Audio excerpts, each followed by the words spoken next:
Encerramento de missões da campanha 2024. Portanto, temos... Obrigado, Silvan.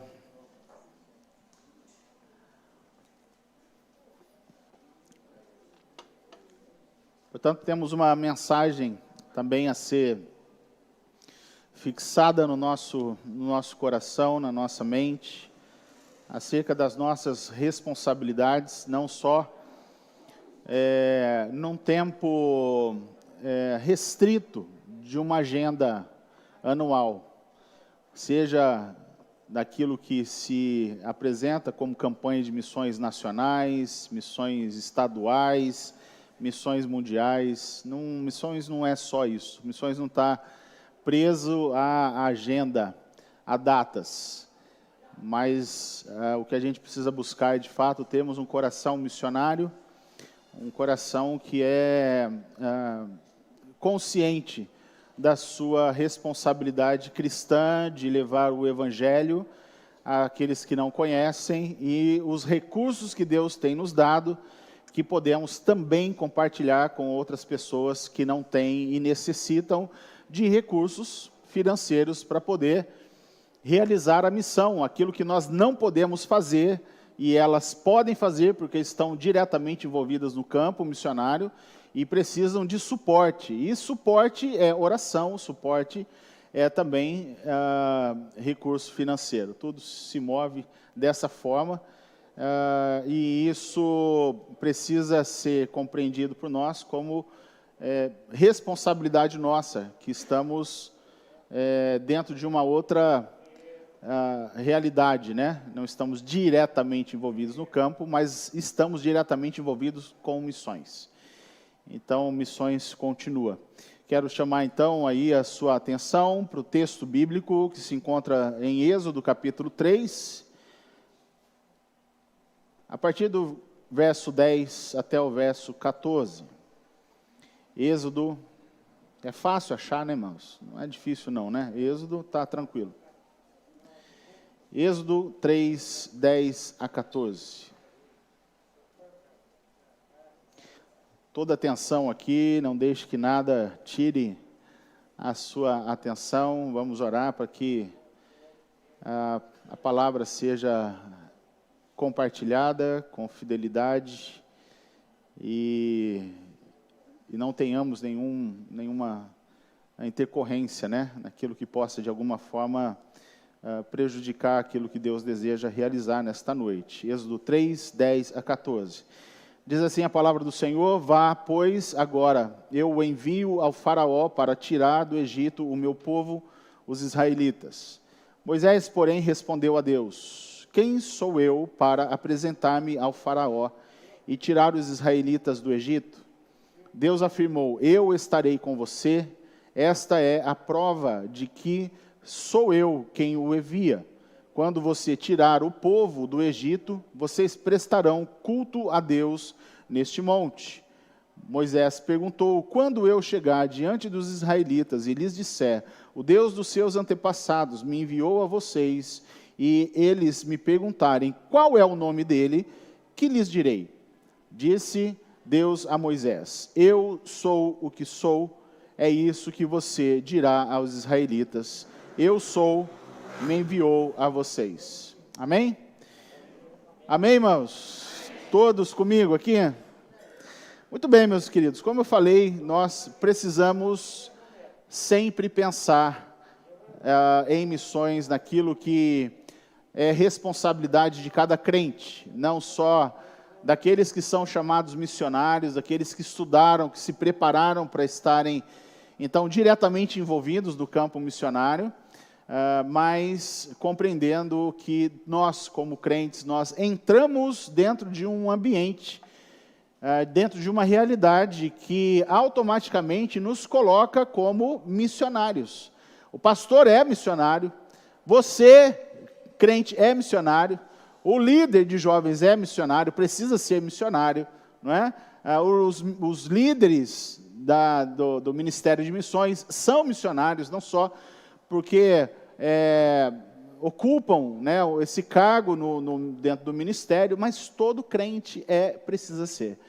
Precisamos compartilhar o Evangelho com quem necessita ouvir. E sabemos que muitas pessoas, dentro do nosso ambiente, né, onde nós estamos inseridos, nem todos são crentes e precisam de uma mensagem de esperança para a vida delas. Então, amém, amém. Deus, todos nós precisamos ouvir, né?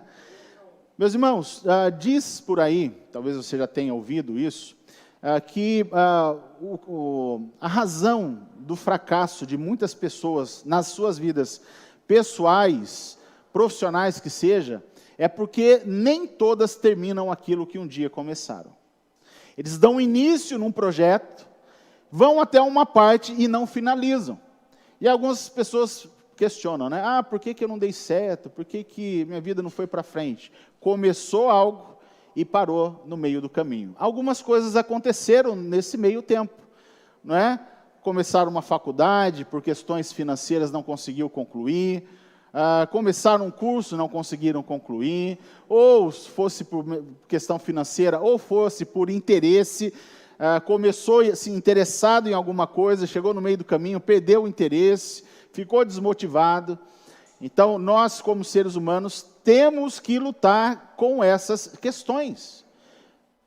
Onde nós começamos algo com toda a empolgação, mas muitas vezes, nesse meio tempo, né, até chegarmos à conclusão dessas coisas, algo acontece que nos desmotiva, que tira, de repente, a gente daquilo que nós trilhamos, daquilo que nós programamos, e aí nós acabamos, de alguma forma, não concluindo isso, e aí, de certa forma, vamos colocar entre aspas, essa missão, ela pode ser, então, tida como um fracasso.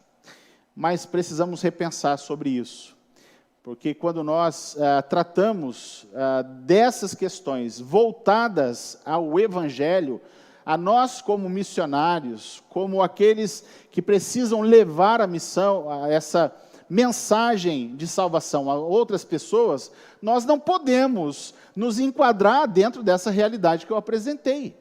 Porque todo aquele que entra, que é convocado, que é chamado a colocar a mão no arado, não pode fazer o quê? Olhar para trás. Não cabe alguém que foi chamado por Deus para entrar dentro desse campo de batalha, chegar no meio, num certo momento da sua vida, da sua caminhada, da sua jornada de vida cristã, e falar assim: pastor, sinto muito, mas não dá para continuar sendo crente. Não dá para continuar a minha vida cristã, porque eu tenho outras ambições agora, minha vida está em outra vibe, né? Alguns jovens vão falar assim: minha realidade é outra agora. A igreja, essa realidade de culto, de responsabilidades na igreja, de cargos, ministérios, isso daí não é para mim. Eu preciso dar toda a minha atenção agora à minha vida profissional. Agora estou pensando, então, constituir uma família. Agora, as minhas prioridades são essas.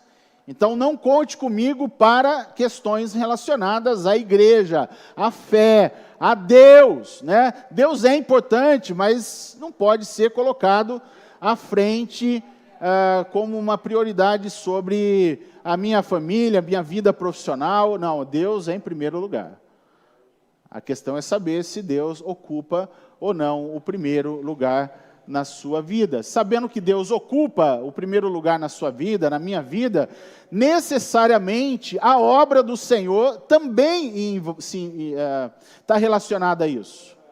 Nós não podemos abandonar, dissociar Deus da sua obra, daquilo que Ele espera, daquilo que Ele programou para cada um de nós. É claro que temos a nossa família, ela também é prioridade, é Deus, família, igreja, mas não podemos abandonar aquilo que está ligado, que está relacionado à nossa fé em Deus, ao nosso compromisso com o Senhor, ao nosso chamado. Não podemos colocar a mão no arado e depois olharmos para trás, sendo então atraídos, não é? Levados novamente a voltar a vida antiga dentro de uma realidade onde nós vivíamos exclusivamente para nós mesmos. Desde o momento em que nós aceitamos a Cristo, já não podemos mais considerar que a vida agora é nossa. Nós precisamos viver a vida que Deus tem preparado para cada um de nós. Que Cristo viva em nós. Para que a chama, não é, essa chama possa arder como ardia no coração de Jesus. Lembra no texto, no início do ministério, destacado pelos evangelistas, quando o Senhor Jesus Cristo olhava para as multidões, algo ardia no seu coração. Porque ele olhava para as multidões e viam que elas eram como o quê? Como ovelhas. Ovelhas sem pastor. Elas precisam de um pastor, precisam de alguém para cuidar, proteger e prover o alimento que elas necessitam.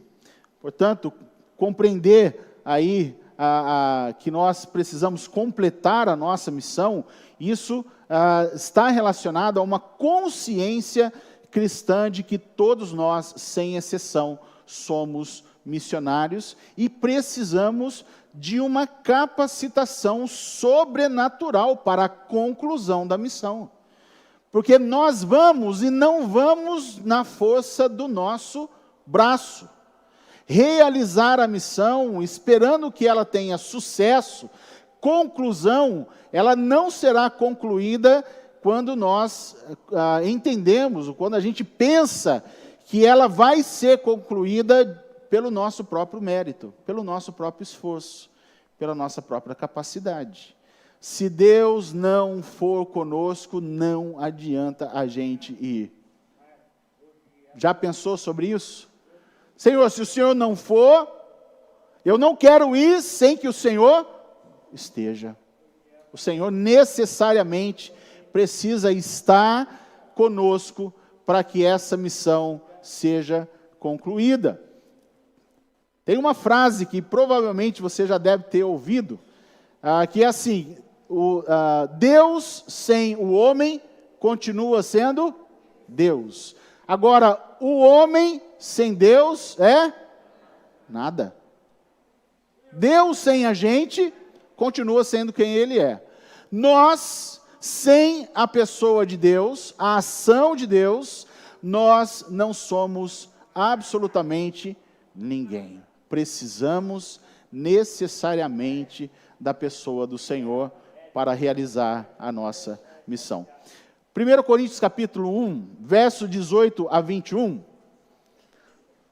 diz o seguinte, 1 Coríntios capítulo 1, 18 a 21, só para que você entenda aonde você foi inserido, qual é o caráter da mensagem que nós levamos. Preste atenção nas palavras do apóstolo Paulo, em 1 Coríntios 1, 18 a 21. Pois a mensagem da cruz é loucura para os que estão perecendo, mas para nós que estamos sendo salvos, é o quê? Poder de Deus. Pois está escrito, destruirei a sabedoria dos sábios e rejeitarei a inteligência dos inteligentes. Onde está o sábio? Onde está o erudito? Onde está o questionador desta era? Acaso não tornou Deus louca a sabedoria deste mundo? Visto que na sabedoria de Deus o mundo não o conheceu, por meio da sabedoria humana, agradou a Deus salvar aqueles que creem por meio da loucura da pregação. Para aqueles que perecem, a mensagem que para nós é salvação, não é? Para eles é o quê? Loucura. Para quem está perecendo, ouve a mensagem da cruz e fala assim, é loucura. Alguém que é tido como Deus, se faz homem, tem então as limitações como nós temos, porque é 100% homem, pelo menos é isso que diz na teologia, não é? 100% homem, 100% Deus, e aí sofre, morre na cruz, realiza milagres, e tem um monte de gente que não crê nele, ele vai mesmo assim, vai para a cruz, morre, e é um negócio meio sem sentido. Porque, de fato, não faz sentido, sendo quem ele é, fazer o que ele fez. E as pessoas que o viram, que presenciaram os seus milagres, ainda nem reconhecer quem ele de fato dizia ser. É loucura. Mas para nós que aceitamos, que fomos conduzidos, tivemos o nosso entendimento aberto para compreendermos essa verdade, para nós é poder de Deus. Por que é o poder de Deus? Porque mudou a nossa vida. Porque transformou o nosso ser. Porque o Evangelho, ele tem esse poder de mudar, transformar a vida do homem. Na sua maneira de pensar, de falar, de agir. Não é no seu bolso, como há um evangelho por aí sendo pregado. Olha, venha para a igreja aqui que você vai prosperar. Mas prosperidade só se restringe a questões de ordem financeira? Não. Pode ser que, consequentemente, a vida dessa pessoa seja mudada, transformada, mas por uma consequência na mudança da maneira dela pensar. Fala assim, não, agora eu preciso parar de beber e agora começar a trabalhar. Agora eu preciso parar com a minha vida de pecado e agora dar atenção à minha família. E aí a vida dessa pessoa vai começar a se endireitar. Aí ele vai começar a ir bem no trabalho, ele vai ser promovido, ele vai começar a ganhar bem. A vida dele vai ser completamente diferente. Então a prosperidade também abarca essa questão de uma prosperidade financeira, mas fruto de uma transformação no coração da pessoa. É o poder de Deus. E é sobre essa mensagem que nós precisamos pregar. É essa a notícia, a boa notícia que nós precisamos comunicar com essas pessoas que ainda acham que nós vivemos dentro de um manicômio. Para elas, crente é tudo biruta. Aquele povo ali, falta um parafuso. Falta parafuso e não adianta, você pode achar um parafuso, começar a apertar ali, vai espanar, porque está meio aberto, está meio frouxa a cabeça desses crentes aí, porque eles falam umas coisas meio doidas assim, mas quando essa pessoa se depara com o Evangelho, não tem quem resista. Não tem quem resista. Quando Deus toca profundamente, essa pessoa se prostra diante de Deus, se arrepende dos seus pecados e entrega a sua vida para Jesus Cristo. Você crê nessa mensagem, irmãos? Porque se a gente não acreditar nisso, esse homem que estava aqui agora, ele já esteve aqui já teve, já ouviu a mensagem, no final do culto, depois eu orei, pediu para orar com ele ali, eu orei com ele, e hoje ele voltou. Falei, Senhor, o Senhor sabe, o Senhor conhece a vida dele, sabe por que ele estava aqui, e que ele ouça a mensagem, de alguma forma, alguma palavra que a gente disser possa entrar no coração dele, porque a gente sabe da realidade dele olhando por fora.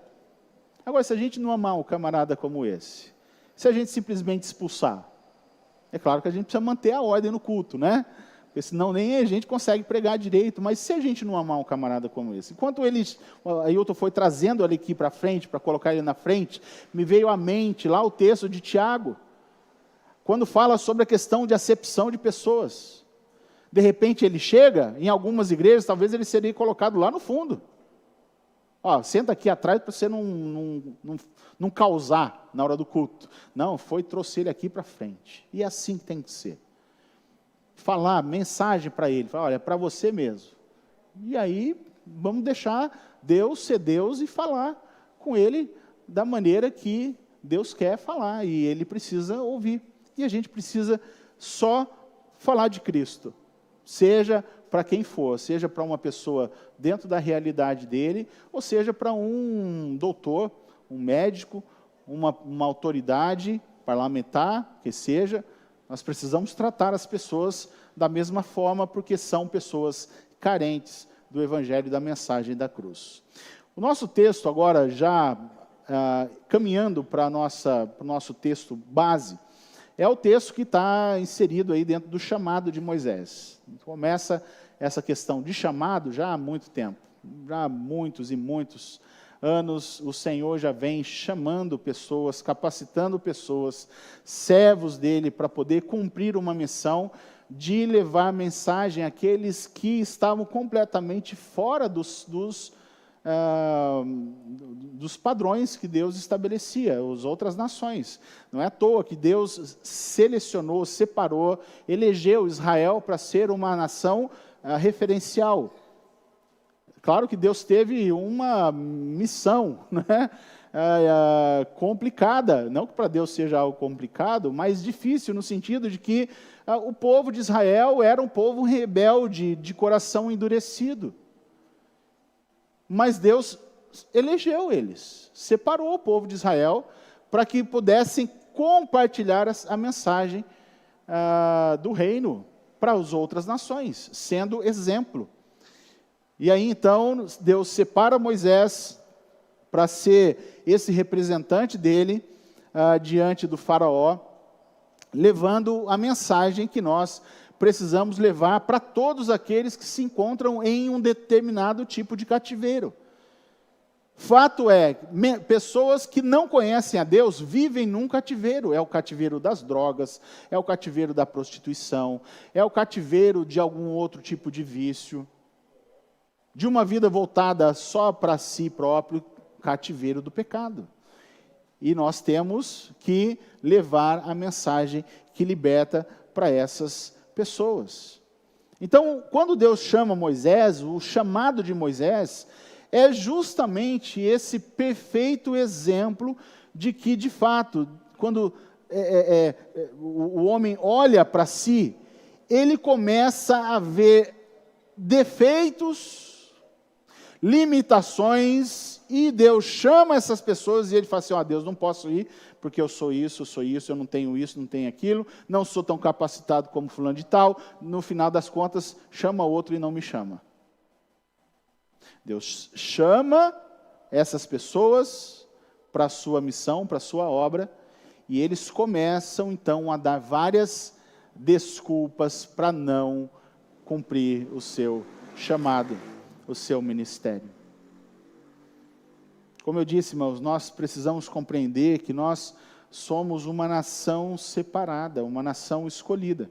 1 de Pedro 2,9 diz assim, vocês, porém, são geração eleita, sacerdócio real, nação santa, povo exclusivo de Deus, para anunciar as grandezas daquele que os chamou das trevas para a sua maravilhosa luz. Somos privilegiados por termos sido chamados por Deus a despeito das nossas limitações. Todos nós temos.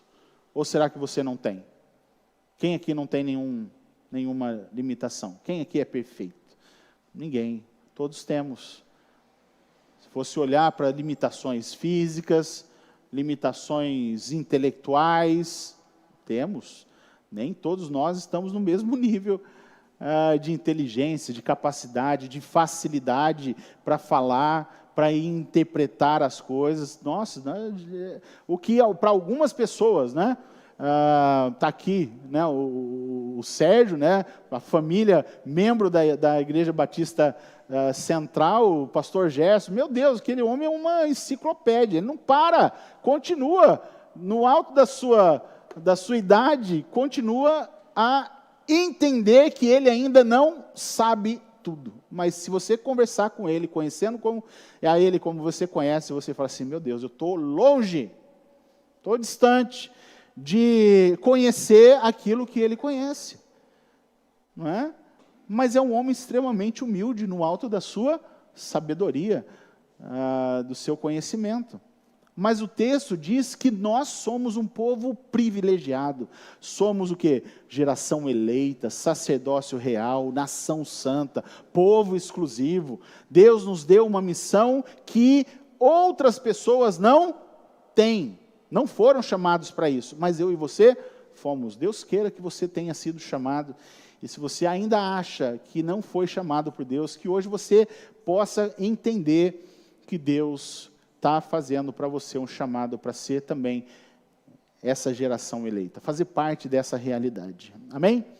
Quando olhamos para o texto, nós aprendemos e podemos tirar duas verdades aqui para que a nossa missão ela possa ser completada. Eu gosto muito dessa história, dessa narrativa de Moisés, do seu chamado, porque, como eu disse, muitas vezes a gente se vê nessa situação e a gente começa a só olhar para as nossas limitações, para os nossos defeitos, e a gente se esquece de olhar para quem é que está nos chamando, e compreendendo quem Ele é, Ele que vai nos capacitar para fazer aquilo que Ele deseja para cada um de nós. A capacitação, irmãos, não é nossa. Os méritos não são nossos. Portanto, Deus chama quem Ele quer, com as limitações que essa pessoa tem.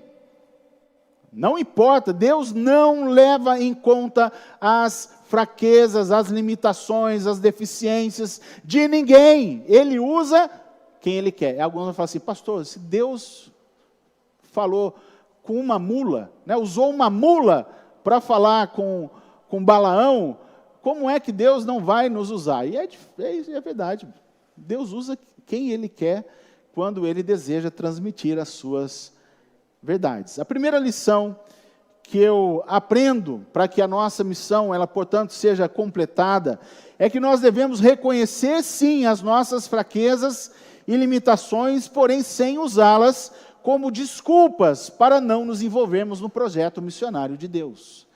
Saiba, sim, quem você é, quais são as suas limitações, mas não use elas como muleta, para você não fazer aquilo que Deus te chamou para fazer. É simples essa lição, essa primeira lição, são duas. A primeira é essa.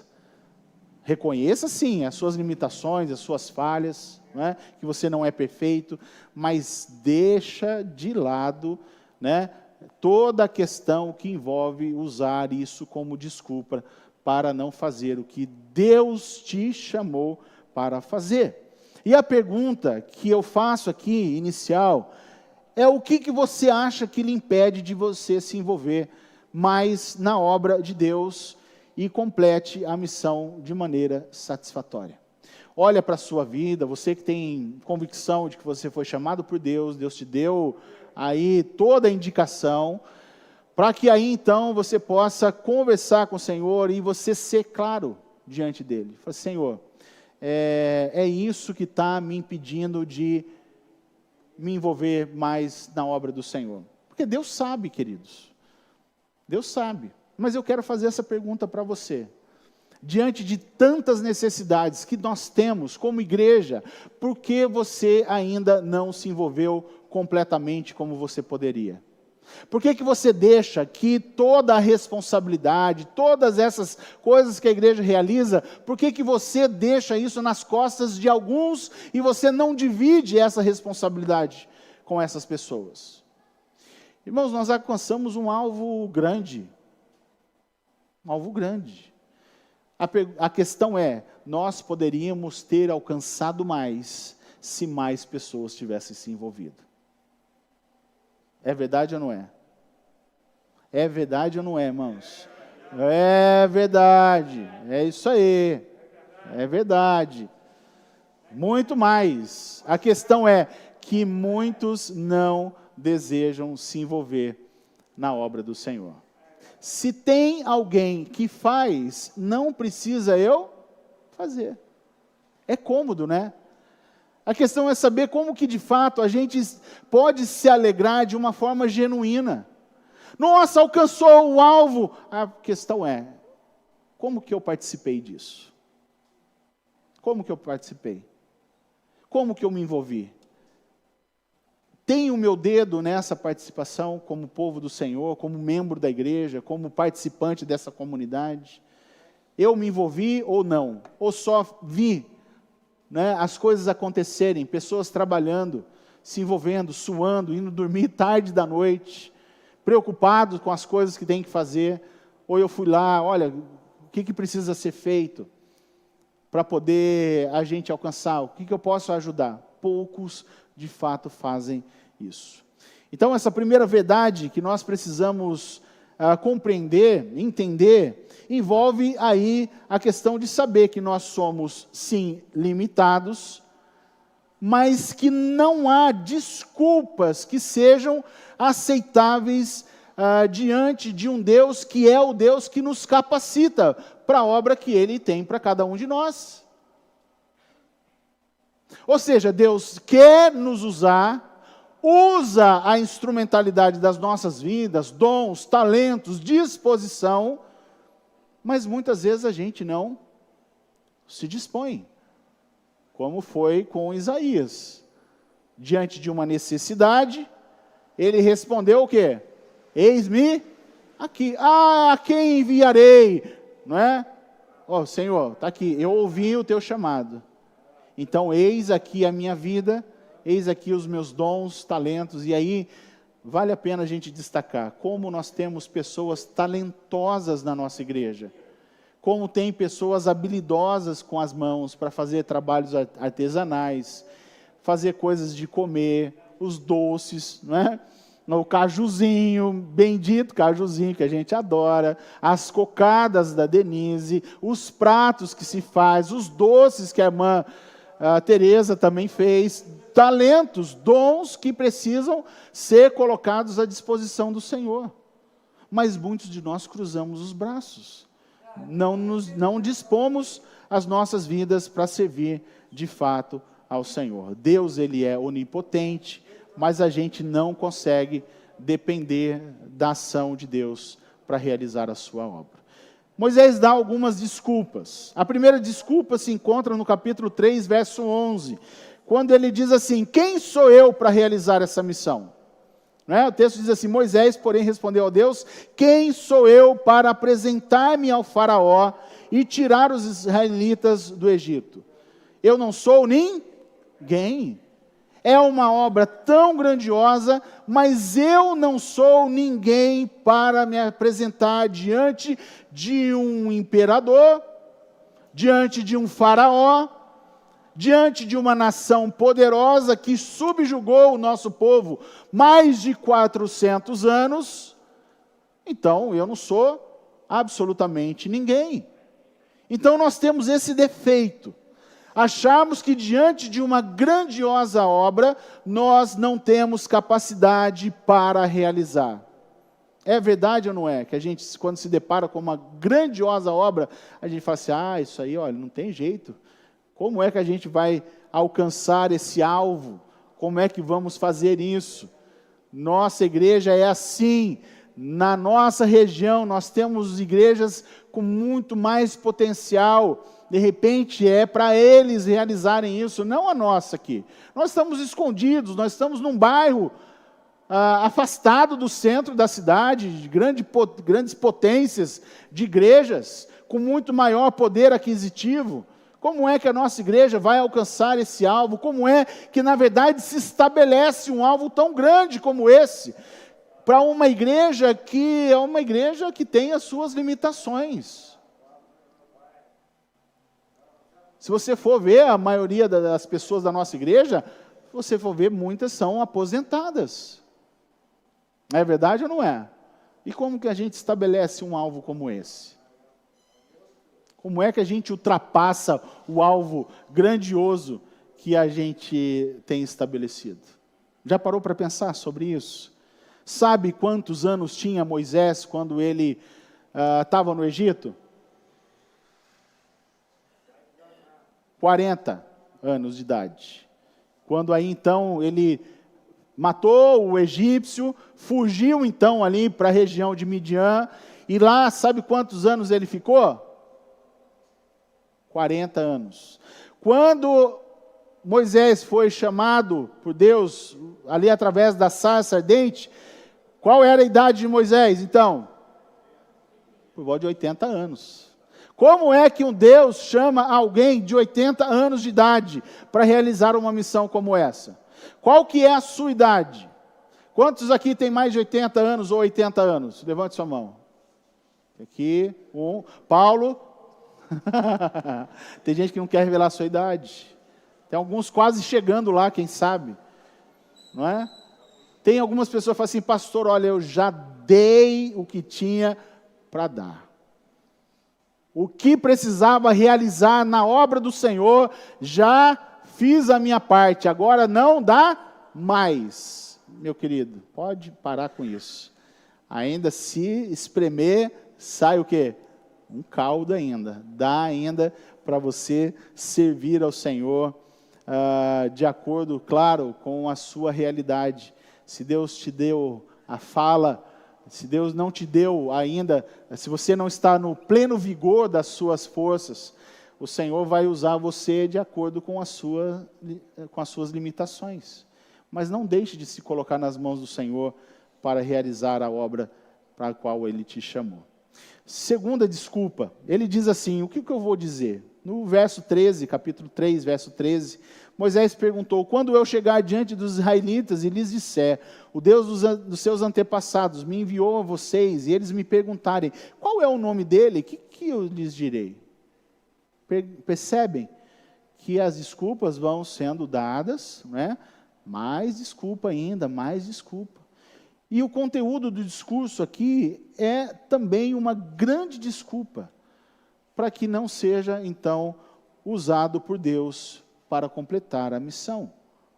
Senhor, eu não sei falar. Quando, de repente, a gente está no nosso estudo, a gente vai com o microfone até a pessoa, parece que a gente está dando uma granada na mão da pessoa. Se o pastor pedir para o fulano de tal orar, ai meu Deus, a pessoa já fica branca. Já começa a tremer, vem à frente, começa a gaguejar. Né? Se chamar na frente, aí a pessoa fala assim, vou essa vez agora na frente, depois eu não volto mais para a igreja. O pastor não pode fazer isso comigo de jeito nenhum, jamais. Me dá um microfone para falar, me chamar na frente para poder orar, aí é caixão na seta, eu vou matar o pastor. Então, a gente começa a dar desculpas, não saber o que falar, quais são os argumentos que a gente vai usar contra aqueles que são opositores de Deus, da palavra de Deus. Isso traz, sim, uma certa insegurança, o medo dos debates, dos confrontos de ideias, não é? Isso traz algum tipo de preocupação para a gente. Mas, irmãos, o teor aqui da mensagem a ser transmitida, a ser compartilhada, é simples demais. Simples demais. Qual que é a mensagem? Êxodo capítulo 5, verso 1. Assim diz o Senhor, o Deus de Israel, deixe o meu povo ir para celebrar-me uma festa no deserto.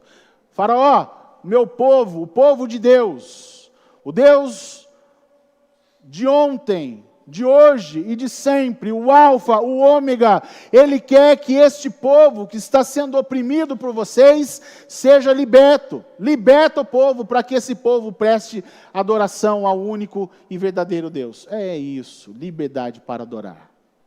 Liberdade para servir ao Senhor, o Deus dos deuses. O único e verdadeiro Deus. Mensagem de libertação. Muitos falam assim, mas eu não sou idólatra, eu não adoro falsos deuses. Será que não?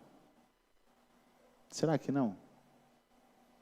Quando você se coloca acima de Deus, quando você só quer fazer a sua vontade, quando o seu Deus são os bens materiais, quando o seu Deus é a sua própria família, tudo aquilo que você coloca no lugar que deveria ser devido exclusivamente de Deus, isso se torna um ídolo no seu coração.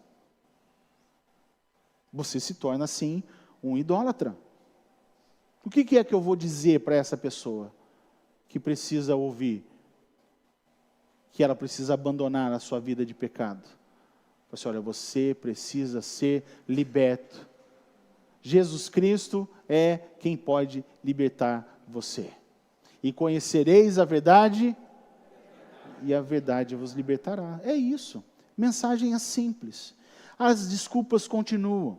A terceira desculpa, e se eles não acreditarem em mim, ou em minha mensagem? É aquela preocupação da aceitação, em queremos ser sempre bem aceitos pelas pessoas. Capítulo 4, verso 1, Moisés respondeu: e se eles não acreditarem em mim, nem quiserem me ouvir e disserem, o Senhor não lhes apareceu? São as dúvidas que as pessoas vão ter sobre quem é que nos enviou. Mas quem é Deus? Eu nem acredito em Deus.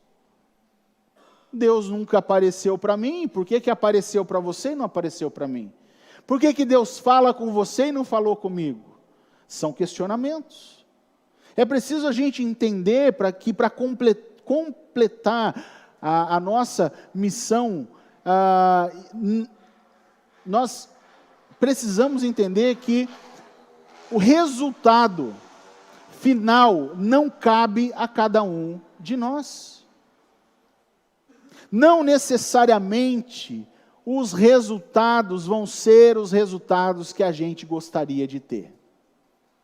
Já deve ter acontecido isso com você. Pastor, olha, eu já preguei para fulano de tal, anos e anos e anos, já falei, e ele não se converteu. Mas você falou, a sua missão foi cumprida.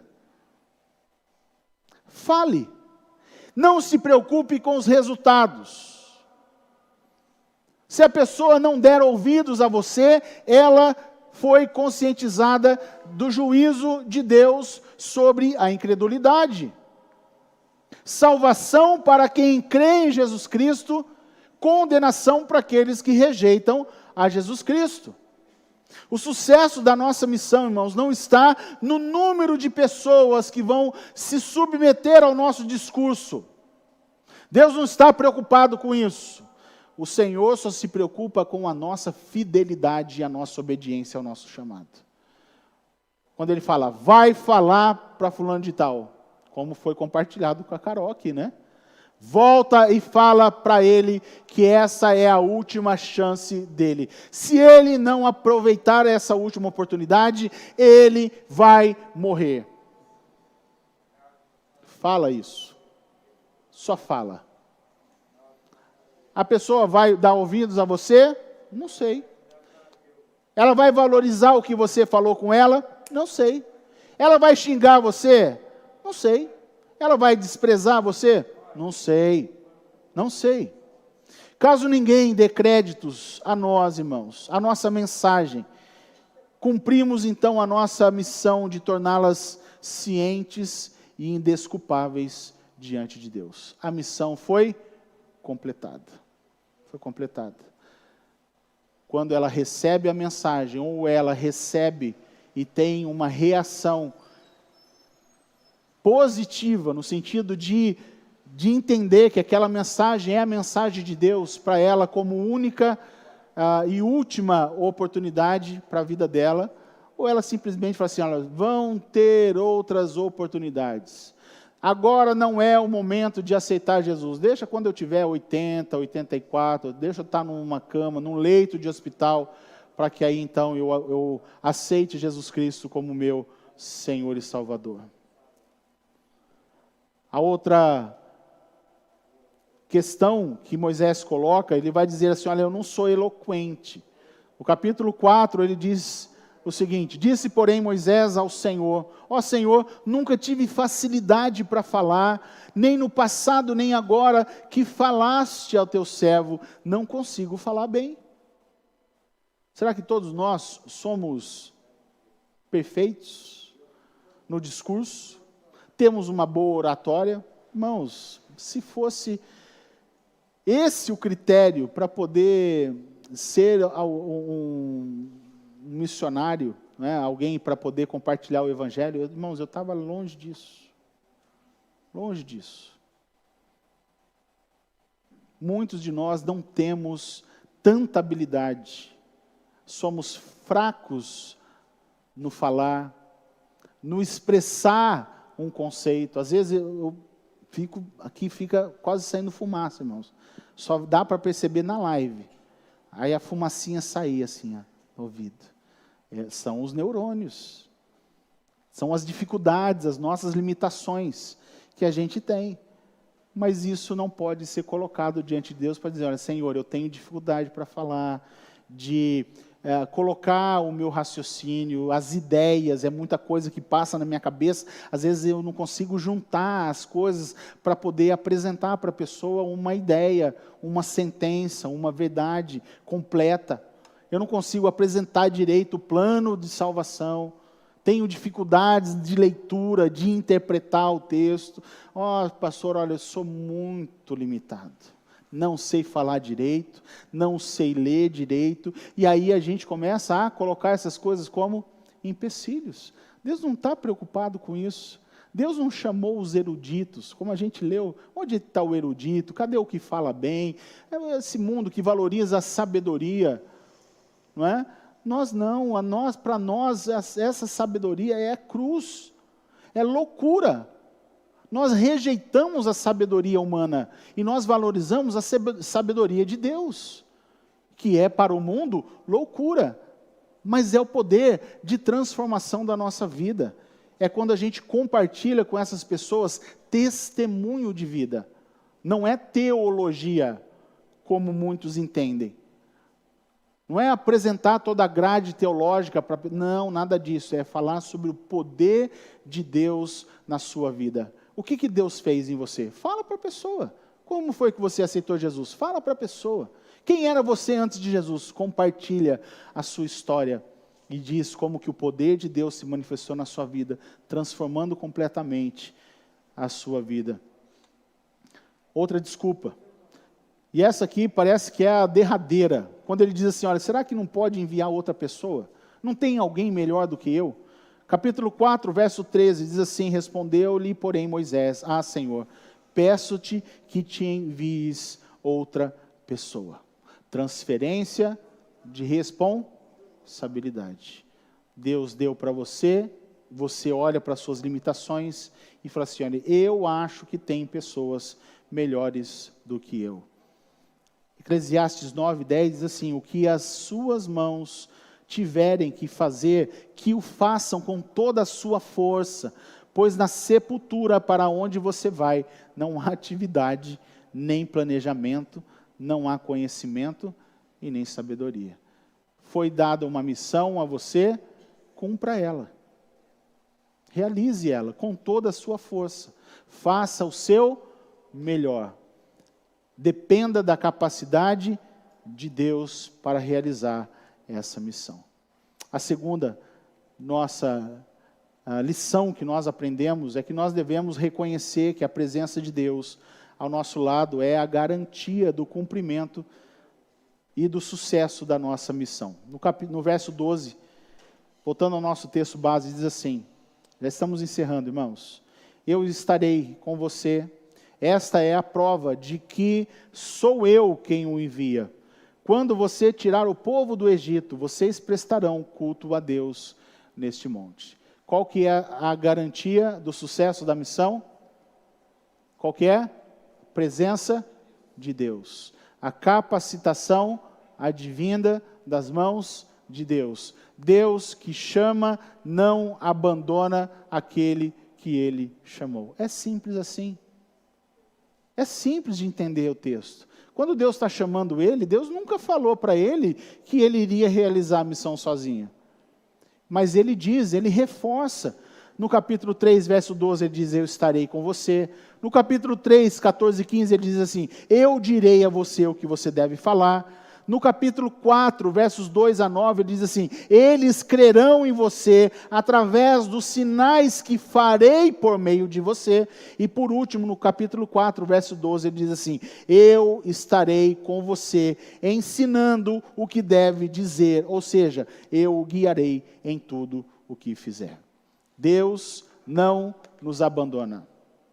Deus não nos dá uma missão e nos larga para que possamos realizar a missão com fundamento, com base no nosso próprio esforço.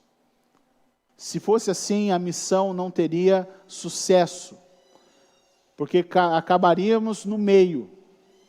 Nós não seríamos fortalecidos, porque se não fosse o renovo do Senhor sobre as nossas vidas, irmãos, eu teria desistido no início do meu ministério pastoral, com toda certeza. Primeiro ano, já falei, Senhor, não é para mim. Eu acho que o Senhor se enganou quando o Senhor me chamou. Deveria ter chamado outro. Mas eu consegui chegar até hoje. E quantas lutas e desafios nessa missão de ser pastor. Muitas vezes eu falei, Senhor, que o Senhor me renove, que o Senhor me fortaleça, porque senão não vou dar conta.